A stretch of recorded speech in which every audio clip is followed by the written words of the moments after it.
Buenos días, soy Gonzalo Gómez, médico psiquiatra del Hospital Algerich. Antes que nada, quiero agradecer la participación de todos ustedes en esta reunión y también agradecer especialmente al doctor Jorge Rodríguez por la invitación para participar en la jornada de afrontamiento del estrés laboral y hablar sobre la neurobiología del estrés. Este tema se iniciará con la descripción general del estrés y cómo va modificando el funcionamiento cerebral en su fase aguda y en su fase crónica. Bueno,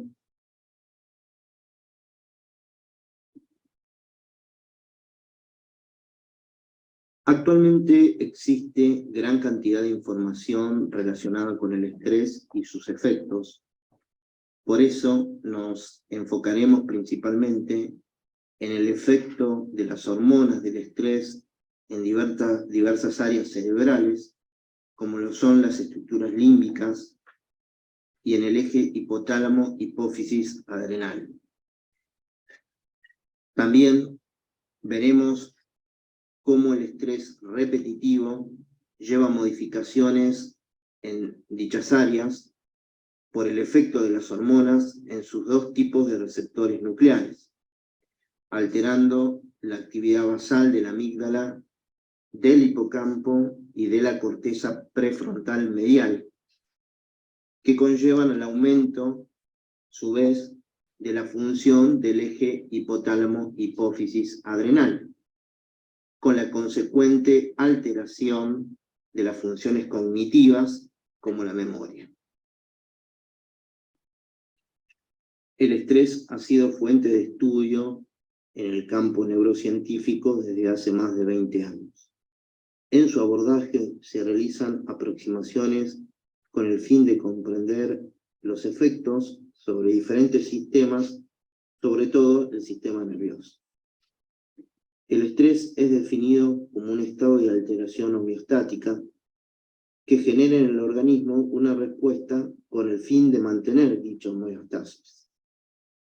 Las respuestas finalmente efectuadas reflejan la activación de circuitos específicos constituidos genéticamente en el individuo y modulados constantemente por el ambiente. Asimismo, este tipo de situaciones tienen efectos sobre funciones cognitivas, como la memoria, con el fin que en un futuro se reconozca y evite el evento que desencadenó la alteración del estado basal interno. Esto es de suma importancia, ya que permite al sí mismo apropiarse de aquel evento perturbador. Ahora bien, el sistema nervioso central participa de manera global en el mantenimiento de la homeostasis, involucrando algunas áreas con funciones específicas reguladoras. Durante la respuesta al estrés se activan dos tipos diferentes de circuitos en el sistema nervioso central. Uno de estos involucra una asociación corta, o también llamada de tipo sistémico, mientras que el otro circuito requiere una asociación larga o de procesamiento. En el primer circuito se involucra esencialmente respuestas en la médula espinal. Es un circuito corto entonces, con respuesta de retirada, así como respuesta simpático-adrenal y o parasimpática. Mientras que el otro circuito requiere de una interpretación de información por parte de estructuras supraespinales. Este es el circuito largo. Y estas estructuras supraespinales que participan son el hipotálamo, el sistema límbico y la corteza cerebral. Entonces, la respuesta efectora ante este evento compromete dos cosas: la parte motora y la parte endocrina. El eje hipotálamo-hipófisis suprarrenal controla la síntesis y la liberación de corticosteroides. Los corticosteroides se derivan del colesterol de la dieta en la corteza suprarrenal. e incluyen los mineralocorticoides, las hormonas sexuales y los glucocorticoides. El mineralocorticoide, aldosterona, ayuda al mantenimiento del equilibrio iónico apropiado al estimular al riñón para que conserve sodio y excrete potasio. Las hormonas sexuales se secretan en cantidades insignificantes, pero revisten importancia fisiológica, condicionando las conductas sexuales y otras conductas en el ser humano. Pero la hormona de mayor interés para la comunidad neurocientífica es el glucocorticoide cortisol. El cortisol despierta interés porque moviliza energía al promover la actividad catabólica, aumenta el tono cardiovascular y también al mismo tiempo suprime la actividad anabólica, como la reproducción, el crecimiento, la digestión y la inmunidad.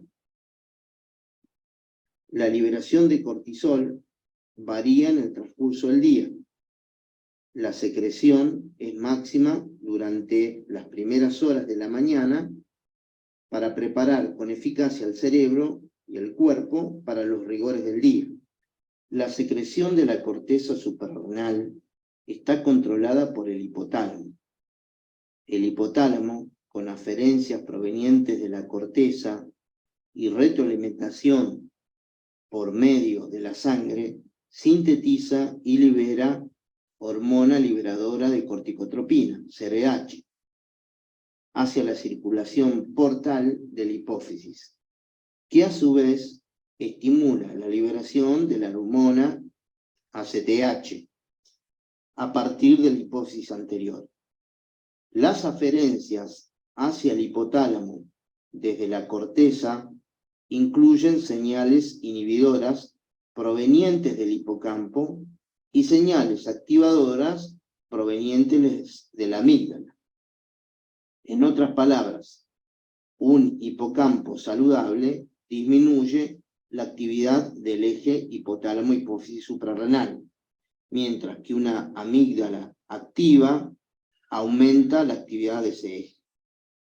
Esto es importante para comprender el papel endocrino del eje en el estrés agudo, crónico y la consecuencia de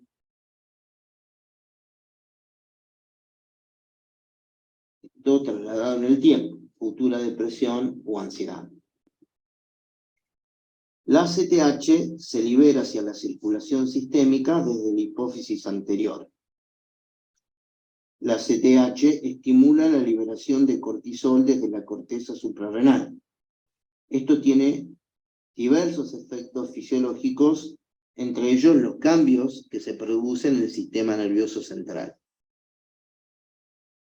El evento estresante lleva a la liberación de glucocorticoides y catecolaminas, aparte del conocido efecto periférico que estas sustancias también actúan en diversas estructuras cerebrales.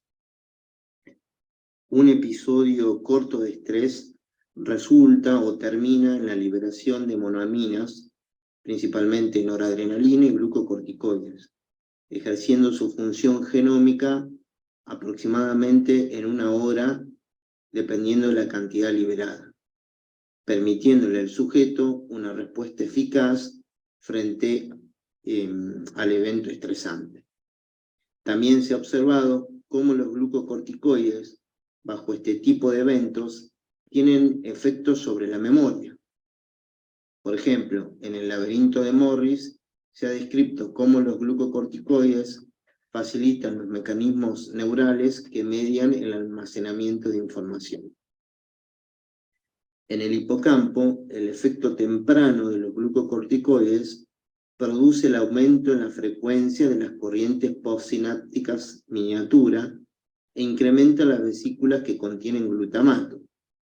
Además, las catecolaminas también promueven mecanismos de excitación, dependientes de la activación de canales de calcio y adrenoreceptores beta. Entonces, cuando se produce el estrés agudo, se liberan monoaminas y hormonas hipotalámicas, generando cambios no genómicos que contribuyen a la respuesta comportamental y al procesamiento inicial de la información. Es decir, se potencia el mecanismo por el cual el sistema nervioso se apropia de dicho evento, ya que hace parte esencial del gran árbol de experiencias del sujeto. Asimismo, en la última fase del estrés agudo, también llamada recuperación, se produce un equilibrio homeostático tanto de la estructura hipocampal como del eje hipotálamo hipoficiario adrenal. Entonces, el estrés agudo favorece la predisposición del cuerpo y de la función mental para resolver un problema y además generar el registro mnésico de ese problema para posteriormente poderlo resolver con mejor economía.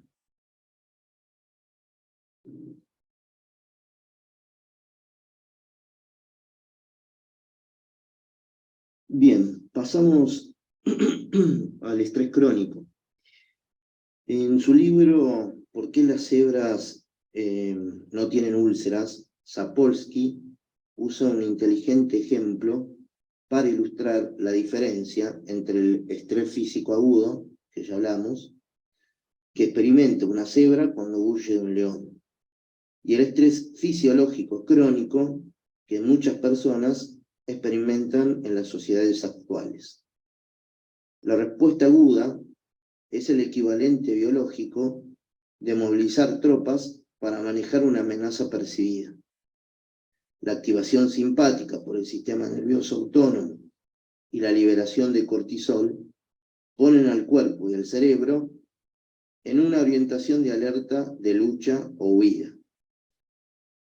El cortisol entonces tiene el efecto de movilizar energía, aumentar la glucosa cerebral y desactivar las funciones no esenciales para ese momento. Finalmente, el cerebro se torna más enfocado y vigilante, como lo habíamos descrito anteriormente. El organismo y el cerebro pagan un precio por mantener un estado de alerta aumentado cuando el estrés persiste, y la persona no se puede adaptar. El estrés crónico se define como una experiencia adversa que induce un estado de hiperalertamiento sostenido sobre el cual las personas tienen poco control. Uno de los efectos del estrés crónico es que el cerebro empieza a ser incapaz de desactivar el eje hipotálamo-hipófisis suprarrenal. La consecuencia es que habrá una mayor cantidad de tiempo en donde el cerebro y el organismo estará expuesto a la acción de glucocorticoides excesivos.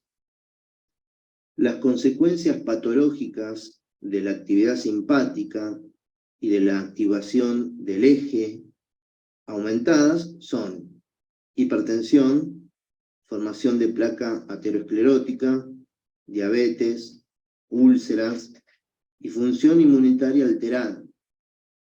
En el cerebro, el efecto negativo más notorio comprende la alteración del hipocampo.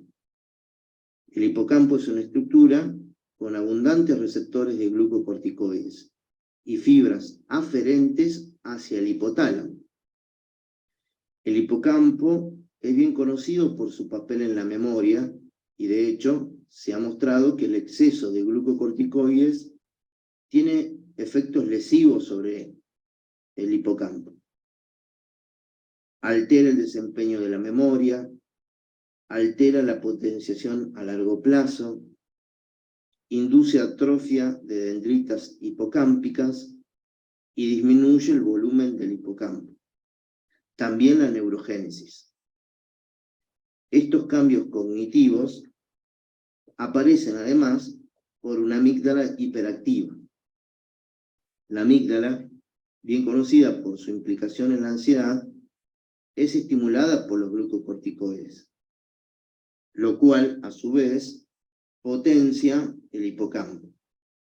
El estrés crónico aumenta la arborización dendrítica de las neuronas en la amígdala basolateral, lo que podría ser una razón por la cual las personas tienen problemas para olvidar eventos traumáticos. Entonces, hay mucha evidencia de que los glucocorticoides pueden contribuir a la atrofia neuronal y al deterioro cognitivo relacionado con la edad. En un estudio realizado por Lupien y colaboradores, vigilaron a 51 voluntarios saludables durante 6 años y midieron anualmente el cortisol plasmático de 24 horas. Evaluaron la memoria y el volumen hipocámpico en subgrupos de aquellos voluntarios con concentración alta de cortisol y compararon esos datos con los de grupos con cifras más bajas de cortisol. Se encontró mayor deterioro de la memoria y una reducción del 14% del volumen del hipocampo en el grupo de pacientes con concentración alta de cortisol. Esto sugiere que la exposición prolongada a los glucocorticoides reduce la capacidad de las neuronas para resistir a fenómenos adversos o dañar directamente las neuronas.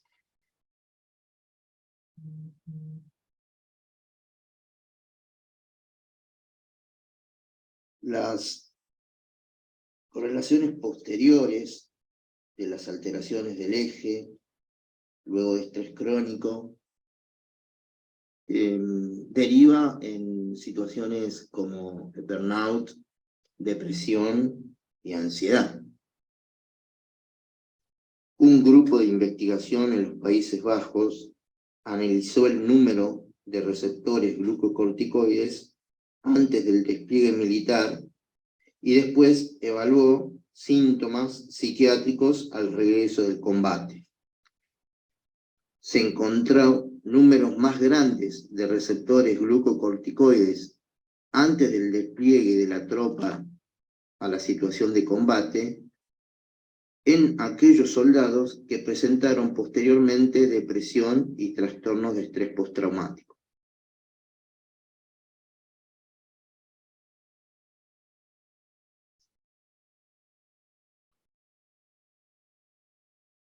Bien, otro de los puntos importantes a tener en cuenta es la alteración de la producción de las proteínas autoprotectoras del cerebro que provoca el estrés crónico.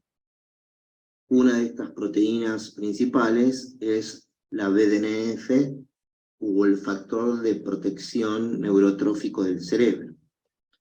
La alteración de esta proteína genera cambios morfológicos en las dendritas, alterando la conectividad y generando un deterioro cognitivo funcional. El ADN en cada uno de los 46 cromosomas de una persona es una cadena larga de una fibra de doble hélice que mediría aproximadamente 1 metro si se extendiera de extremo a extremo. La célula debe empacar estas cadenas en el núcleo, lo cual logra al usar proteínas densas llamadas histonas, que son bolsas de almacenamiento en vacío en el ámbito celular. El ADN, que tiene carga negativa, se envuelve alrededor de una serie de histonas con carga positiva en forma de cuentas de un collar, y estas a continuación se pliegan hacia una estructura compacta llamada cromatina. La cromatina se enrolla y pliega más para formar el cromosoma. Las histonas hacen empacar el ADN, pero también regulan la expresión de un gen. El ADN es inaccesible a señales reguladoras cuando está plegado en la estructura cromatina. Los factores de transcripción no pueden iniciar la expresión de un gen cuando no pueden alcanzar físicamente la región promotora del ADN. La transcripción del gen, entonces, requiere el desenrollamiento de la cromatina, el desenvolvimiento de la histona y la exposición o apertura de la región promotora. Entonces, la fijación de otras moléculas al ADN o histonas pueden tener tremendas repercusiones sobre la expresión del gen. Un dato breve, entonces. La epigenética ha llegado a representar cambios en la expresión de gen que tienen lugar sin un cambio de la secuencia de nucleótidos. En otras palabras, el código genético específico no cambia, pero las moléculas accesorias que cuelgan sobre los nucleótidos o las histonas pueden ocultar o exponer el ADN, lo cual puede alterar la expresión de ese gen.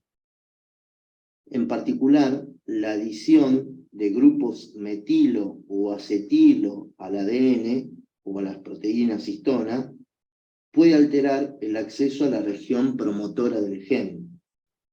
Por lo general, los grupos metilo disminuyen la expresión del gen, mientras que los grupos acetilo la aumentan.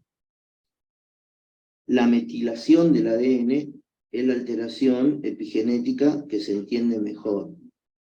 Esta metilación comprende la adición de un grupo metilo a uno de los nucleótidos, en este caso la citosina, lo que provoca el ocultamiento de la zona promotora del gen.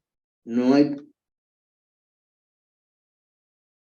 posibilidad de transcripción, que no les eran familiares.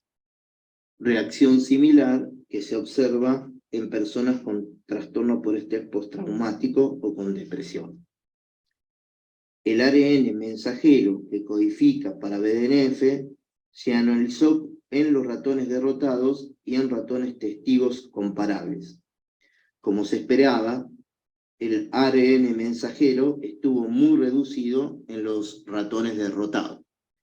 Luego se administró imipramina, fluoxetina o placebo durante 30 días a estos ratones derrotados.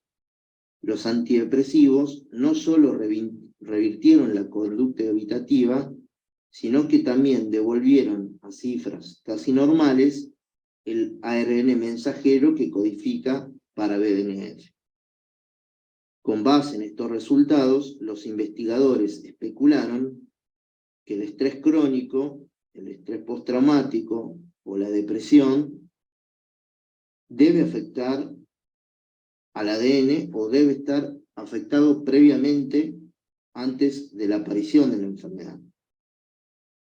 También se observó que la región del ADN que codifica para BDNF, que se evaluó en los ratones derrotados, así como en los testigos saludables, presentaban cambios y diferencias. Los testigos saludables tuvieron pocos grupos metilos fijos a las histonas que empacan el ADN. Por el contrario, en los ratones derrotados, los grupos metilo estuvieron muy aumentados, lo cual tuvo el efecto de limitar el acceso al ADN. El grupo tratado con antidepresivos posteriormente tuvo la adición de muchos grupos metilos a las histonas, aunque no hubo cambio del número de grupos metilos. Los grupos acetilo tienen el efecto de abrir el ADN y permitir la transcripción del ARN mensajero que codifica para DNF. Todos estos estudios sugieren un mecanismo para enfermedades psiquiátricas luego de estrés crónico. Entonces, el estrés crónico, de manera conjunta con una vulnerabilidad genética, disminuye las proteínas de factor de crecimiento, BDNF, una proteína autoprotectora, debido a la obstrucción del ADN. Esto propicia un adelgazamiento de las estructuras neuronales que da por resultado síntomas de estrés crónico que deriva en burnout, depresión, trastorno por estrés postraumático o ansiedad.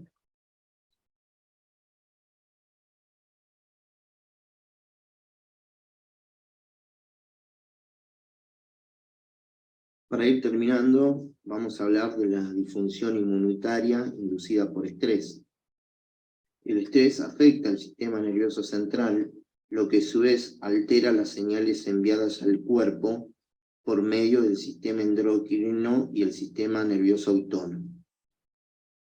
Estas señales endocrinas y el sistema nervioso autónomo suprimen suavemente la respuesta inmunitaria, lo que a su vez coloca al sujeto en un mayor riesgo de enfermedad.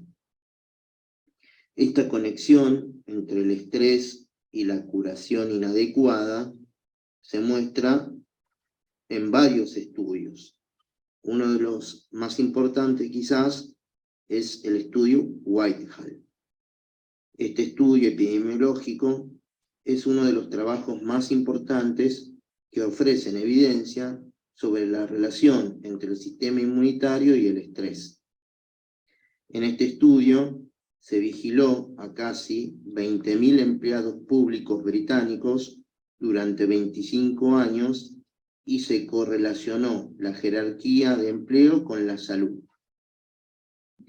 Tan solo al analizar los decesos se aprecia una asociación dosis y respuesta entre la jerarquía de empleo y la mortalidad. Se observa una pirámide similar independientemente de si la muerte depende de enfermedad cardíaca, neoplasia, evento vascular cerebral o enfermedad respiratoria. De igual modo, en otro de los estudios que se sumaron a este proyecto, las medidas del estado inmunitario también se correlacionan con el estatus en cuanto a empleo. Es decir, los varones en la parte inferior del empleo tuvieron una respuesta inmunitaria más activada según se midió por la proteína C reactiva y los leucocitos circulantes. Los varones en las jerarquías de empleo más bajas probablemente estuvieron más estresados, tuvieron peor salud y mostraron mayor actividad inmunitaria.